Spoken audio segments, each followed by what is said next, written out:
वो शाही परिवार की इकलौती प्रिंसेस थी। फिर भी अब वो बिस्तर से बंधी हुई ऐसे पड़ी थी जैसे कोई सामान जिसे ट्रेड के लिए रखा गया हो। ये सब सिर्फ इसलिए क्योंकि उसके भाई ने उसे एक ऐसे आदमी से शादी करने का हुक्म दे दिया था जिससे वो बस एक बार मिली थी।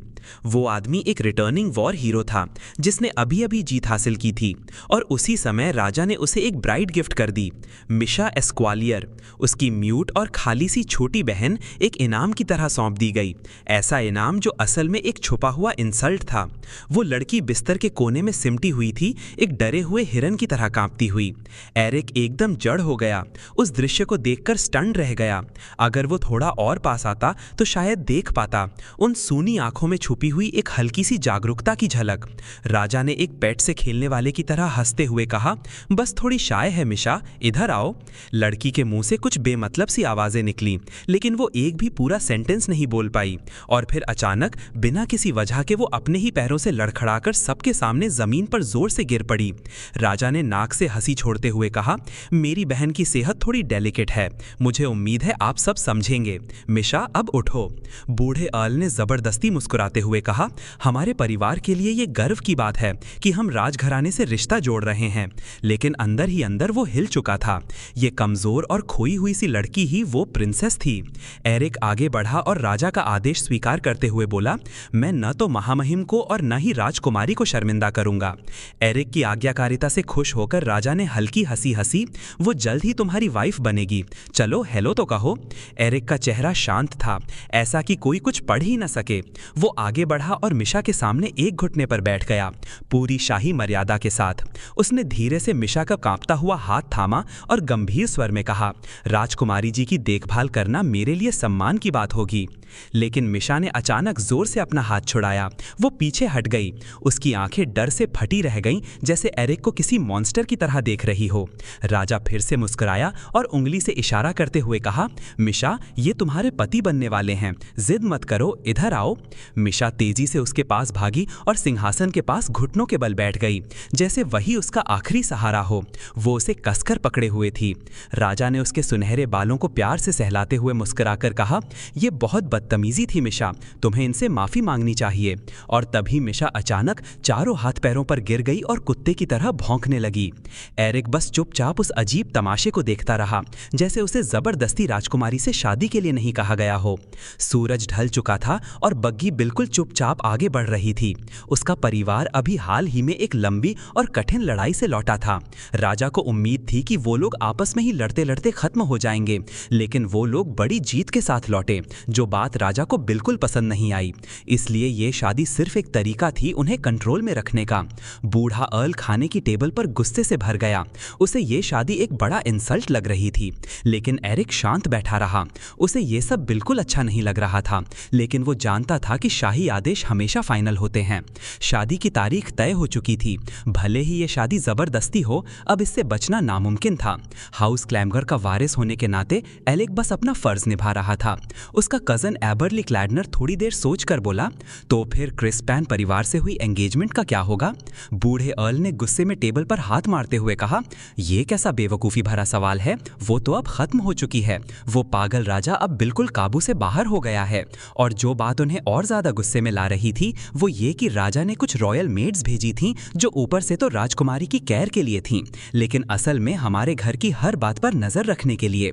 उन्हीं में से एक मेड ने ताना मारते हुए कहा, राजकुमारी को अकेले सोने की इजाजत नहीं है। लेडी क्लैडनर ने अपना गुस्सा दबाकर धीरे से जवाब दिया, जैसा आप देख सकती हैं उसके कमरे और हमारे कमरे के बीच एक हॉलवे है। लेकिन मेड ने मुंह बनाते हुए कहा, क्या आपको नहीं लगता कि ये दूरी कुछ ज्यादा है? अगर रात में कुछ हो गया तो? राजा को बिल्कुल पसंद नहीं आएगा। लेडी क्लैडनर ने सिर पकड़ लिया और बोली, तो फिर हम किसी भरोसेमंद दासी को उसके साथ रहने के लिए रख देंगे। उस दासी ने चौंक कर नकली गुस्सा जताते हुए कहा, क्या आप राजकुमारी के शरीर की देखभाल एक नौकरानी को सौंपेंगी? नहीं, बिल्कुल नहीं। राजा को यह बात बिल्कुल पसंद नहीं आएगी। लेडी क्लैडनर अब और बर्दाश्त नहीं कर पाई। उसकी आंखों में गुस्सा चमकने देखने लगा। वो उन दो घमंडी और दबंग दासियों को घूरती रही। जैसे ही वो वहां से चली गई, लेडी क्लैडनर फट पड़ी। अब क्या वो ये चाहता है कि तुम खुद राजकुमारी की देखभाल करो? हमारे हाउस क्लैडनर की इज्जत का ऐसा अपमान। उसने गुस्से में एक ग्लास लाल वाइन एक ही सांस में पी ली, जैसे अपना गुस्सा उसमें डुबो देना चाहती हो। वो रात गुस्से और दुख से भरी हुई थी। फिर भी एरिक बिल्कुल वैसे ही बर्ताव करता रहा जैसे कुछ हुआ ही ना हो। हवेली के अंदर माहौल बहुत तनावपूर्ण था, लेकिन बाहर लोग खुशी से जश्न मना रहे थे। उन्हें जरा भी खबर नहीं थी कि उनका नोबल लॉर्ड अब एक सिंपल माइंडेड लड़की से शादी करने जा रहा है। शादी का दिन बिना किसी देरी के आ गया। पूरा शाही पहनावा पहनकर एरिक बग्गी में बैठा था और खिड़की से बाहर देख रहा था। उसने सूखे मन से सोचा, लग रहा होगा जैसे हम किसी परियों की कहानी के हीरो हैं। फिर वो पल आया, बड़े बड़े दरवाजे खुले और दुल्हन सामने आई। पूरा हॉल धीरे धीरे फुसफुसाहटों से भर गया। क्या वो बीमार है? उसकी चाल तो ऐसे है जैसे नशे में हो, लेकिन दुल्हन जैसी भी दिख रही हो, इस शादी को अब कोई नहीं रोक सकता था। ठंडी और पवित्र गिरजाघर की दीवारों के अंदर एरिक क्लैडलर और मिशा एस्क्वालियर ने शादी की कस्में ली। फिर आया वो रस्मी किस, जो बिल्कुल खाली, दूर और बेजान सा था। ब्राइडल चैम्बर में जाने से ठीक पहले एक उम्रदराज दासी उसके पास झुककर धीरे से बोली, आज रात कृपया राजकुमारी को कोई नुकसान मत पहुंचाना, सुबह हम सबूत लेने आएंगे। एरिक ने सपाट आवाज में जवाब दिया, ठीक है। फिर उसने बेडरूम का दरवाज़ा खोला। वहां लड़की टूटी हुई गुड़िया की तरह पड़ी थी, आधा शरीर बिस्तर पर गिरा हुआ, आंखें बिल्कुल खाली। कमरा धुंधला था, दीवारों पर परछाइयां रेंग रही थीं। एरिक धीरे धीरे सोच समझकर उसके पास गया। राजकुमारी ने कोई हरकत नहीं की, ना कोई आवाज़, ना कोई सांस की प्रतिक्रिया। चुपचाप उसने अपनी रोब उतारी, फिर धीमी आवाज में कहा, राजकुमारी। तभी एरिक को कुछ अजीब सा दिखा। बिस्तर के पास कुछ खाली दवाई की शीशियां बिखरी पड़ी थी। उसने झुक कर देखा, सेडेटिव्स थे, इतने ताकतवर कि किसी घोड़े को भी गिरा सकते। और ये दवाई एक भूखी लड़की को दी गई थी। दुश्मन कैदियों के साथ भी ऐसा बर्ताव नहीं किया जाता। कौन कर सकता है इतनी बेरहमी बिना एक पल सोचे? उसका जबड़ा कस गया। उसे पहले ही अंदाजा हो गया था कि ये किसका आदेश होगा। वो घिनौना राजा। मत डरो, उसने धीरे से कहा, मैं तुम्हें यहाँ से निकालूंगा। मिशा का शरीर बर्फ की तरह ठंडा था, जैसे कई दिनों से उसने कोई गर्मी महसूस ही न की हो। क्या तुम्हें चोट लगी है? उसने धीरे से पूछा। उसके टखनों पर रस्सियों के निशान थे, सूजन थी। नहीं, ऐसा नहीं हो सकता कि वो ठीक हो। एरिक उसके हाथों को खोलने के लिए आगे बढ़ा। उसकी उंगलियां खून के सही तरीके से ना पहुंच पाने की वजह से गहरे लाल हो चुकी थी। अगर ऐसा और देर तक चलता तो हमेशा के लिए नुकसान हो सकता था। अब बस एक ही रास्ता बचा था। एरिक ने धीरे से कहा, राजकुमारी, मैं अब तुम्हारे साथ कंबल के अंदर आ रहा हूं, प्लीज डरो मत। उसकी भारी आवाज अंधेरे में हल्के हल्के गूंज रही थी। मेरा नाम एरिक है, अर्ल क्लैडनर का बेटा। मेरी उम्र 24 साल है। मेरा कोई भाई बहन नहीं है, लेकिन एक बार मेरी एक बहन थी जो बहुत छोटी उम्र में गुजर गई। सिड रियासत के साथ हुए युद्ध की वजह से मैंने अपनी जिंदगी का ज्यादातर हिस्सा सीमा पर गुजारा, और आज मैंने तुमसे शादी की। उसे नहीं पता था कि राजकुमारी उसकी बातों को कितना समझ पा रही है, लेकिन उसे लगता था कि मिशा को ये जानने का हक है कि क्या हो रहा है। सीमा पर की सर्दियां बहुत भयानक होती हैं, उसने धीरे से कहा। सबसे पहले उंगलियों और पैरों की उंगलियों में फ्रॉस्ट बाइट होता है, इसलिए खून का बहाव बनाए रखना बहुत जरूरी है। उसने नीचे देखा और वहीं रुक गया। राजकुमारी कब की सो चुकी थी। उसका पीला चेहरा अब थोड़ा थोड़ा रंग पकड़ रहा था। एरिक धीरे से उठा, फिर वो करने लगा जो उससे उम्मीद की जा रही थी, शादी की रात का सबूत तैयार करना। अगली सुबह उसने दरवाजे के बाहर खड़ी दासी को खून लगे हुए चादर का टुकड़ा पकड़ा दिया। तभी एक भारी भरकम दासी राजकुमारी को तैयार करने का बहाना लेकर दरवाजा खटखटाने लगी। एरिक ने बिना कुछ कहे दरवाजा उसके मुंह पर बंद कर दिया। वो अभी सो रही है, उसने शांत आवाज में कहा।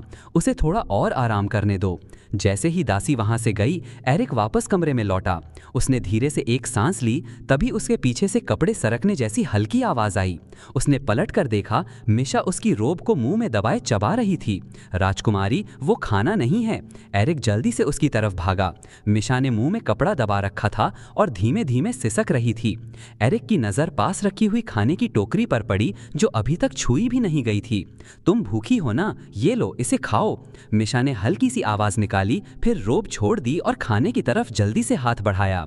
एरिक चुपचाप उसे देखता रहा, जैसे कोई छोटा सा जंगली जानवर हो। वो धीरे धीरे रोटी कुतर रही थी, एक एक निवाला लेकर। एरिक के होठों पर हल्की सी मुस्कान आ गई। कम से कम तुम्हें ये तो पसंद आया। उनकी शादी की रात चुपचाप बीत गई। अगले दिन वो लोग वापस क्लैडनर एस्टेट लौटे। अर्ल और उनकी पत्नी पहले से ही फाटक पर खड़े थे, लेकिन उनके सख्त चेहरे ये साफ बता रहे थे कि वो अपनी नई बहू से मिलने को लेकर ज्यादा खुश नहीं थे। जाकर थोड़ा आराम करो, काउंटेस ने रूखी आवाज में कहा। तभी अचानक मिशा किसी जिज्ञासु छोटे बंदर की तरह सामने वाले आंगन में लगी मूर्ति पर चढ़ने लगी। एरिक तुरंत दौड़कर गया और उसे गोद में उठा लिया। अर्ल ने एक नजर देखा और घृणा से मुंह मोड़ लिया।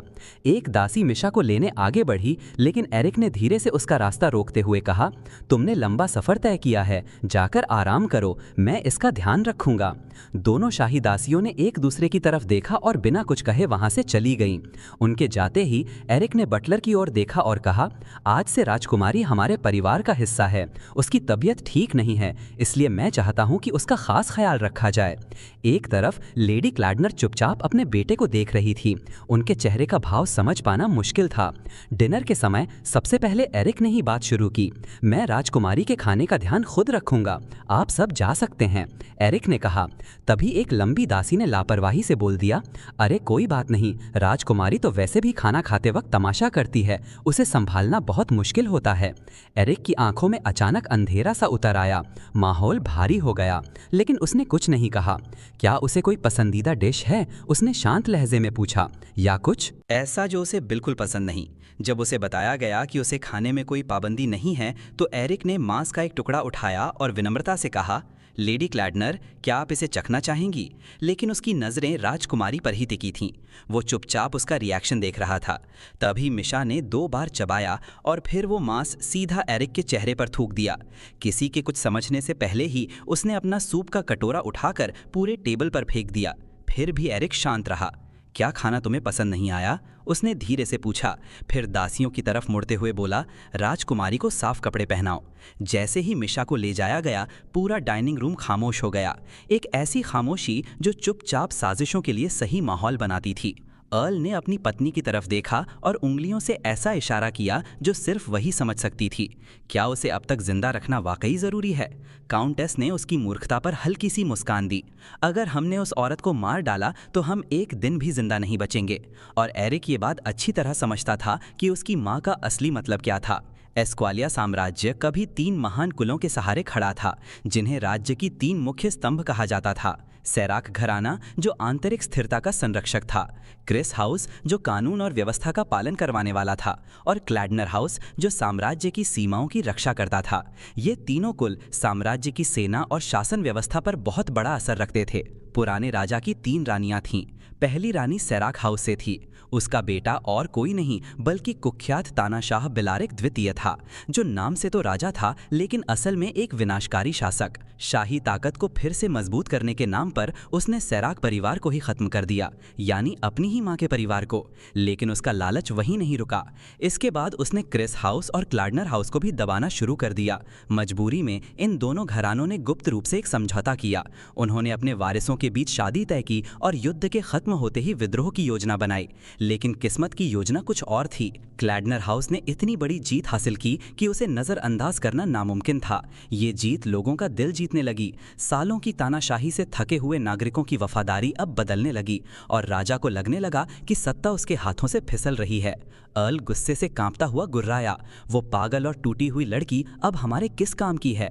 काउंटेस ने इशारे से सेवकों को बाहर भेजा और बोली, मैंने सुना है कि वो लड़की पहले बिल्कुल नॉर्मल थी, जब तक उसने महल के अंदर किसी की मौत अपनी आंखों से नहीं देखी। क्या तुम्हें नहीं लगता कि ये दुखद है? तुम्हें अब भी उसे लेकर अफसोस करने की फुर्सत है? अर्ल भड़क गया और अपने बेटे की तरफ मुड़ा। आज सुबह ही हमारे कुछ पुराने सेवकों ने सलाह दी थी कि तुम्हें हटाकर एम्ब्रिक को आगे किया जाए ताकि क्रिस मार्क्वेस का समर्थन आसानी से मिल सके। क्या तुम समझते हो इसका मतलब क्या है? उस पागल लड़की ने तुम्हारी पूरी स्थिति को खतरे में डाल दिया है। ग्रैंड ड्यूक हेगिल का क्या वो अब भी टालमटोल कर रहा है? अर्ल ने नाक सिकोड़ते हुए कहा, वो डरपोक, उसमें कुछ करने की हिम्मत ही नहीं है। शायद जब उसे घायल किया गया था तो उसकी मर्दानगी के साथ और भी बहुत कुछ काट दिया गया। हेगिल एरिल जो राजा का कज़न था, राजकुमारी को छोड़कर वो आखिरी इंसान था जिसमें असली शाही खून था। उसके बिना किसी भी विद्रोह को शाही वैधता नहीं मिल सकती थी। लेकिन एक रहस्यमयी हादसे के बाद, जिसमें वो अपाहिज और संतानहीन हो गया, वो पूरी तरह से दरबार से गायब हो गया। अर्ल का गुस्सा फूटने लगा। कुछ भी मेरी मर्जी के हिसाब से नहीं हो रहा, एक भी बात नहीं, सब बर्बाद हो रहा है। ये कहते हुए वो गुस्से में डाइनिंग हॉल से बाहर निकल गया।